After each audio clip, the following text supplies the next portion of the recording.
সাকিব খান ঠিক কথাই বলেছে, সুপারস্টার এমনই হওয়া উচিত। আর এই জন্যই তো সাকিব সব নায়কের থেকে আলাদা। তো কি অবস্থা কেমন আছে না, আমি ড্রামা সবুজ আর আজকে আলোচনা করব মুজিব সিনেমা নিয়ে। সাকিব খান কি বললেন এই বিষয়টি নিয়ে। আর যারা সাকিব ভক্ত আছেন তারা ভিডিওটি দেখে অবশ্যই একটি কমেন্ট করে যাবেন। প্রেক্ষাগৃহে মুক্তি পেয়েছে বাংলাদেশের ইতিহাসে জাতির জনক বঙ্গবন্ধু শেখ মুজিবুর রহমানের জীবনী নির্বাক সিনেমা মুজিব, একটি জাতির উপকার। এবার এই সিনেমাটি সবাইকে হলে গিয়ে দেখার আমন্ত্রণ জানালেন ঢালিউডের চিত্রনায়ক কিং খান সাকিব।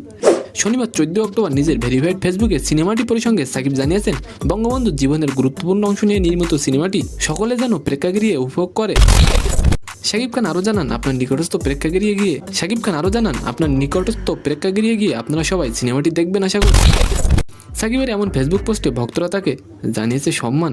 শাকির এমন স্ট্যাটাসে নেটিজেন ও ভক্তরা জানিয়েছেন শুভেচ্ছা, শুভকামনা, রিয়াক্টে ভরিয়ে দিয়েছেন ভালোবাসার ইমোজিতে। সুপারস্টার এমনই হওয়া উচিত কথাটি বলার কারণ আরফিন শুভের মুভি, বাট শাকিব খান বলতে সবাই যেন হলে গিয়ে ছবিটি দেখে, যেটা অন্য কোনো নায়কের ক্ষেত্রে সম্ভব না। আর এই জন্যই হয়তো শাকিব খানকে বলা হয় সুপারস্টার। তো আজকের ভিডিওটি কেমন লাগলো অবশ্যই কমেন্ট বক্সে জানাবেন। আর ভিডিওটি যদি ভালো লাগে অবশ্যই একটি লাইক দিয়ে আমাদের চ্যানেলটিকে সাবস্ক্রাইব করে দিবেন। ধন্যবাদ।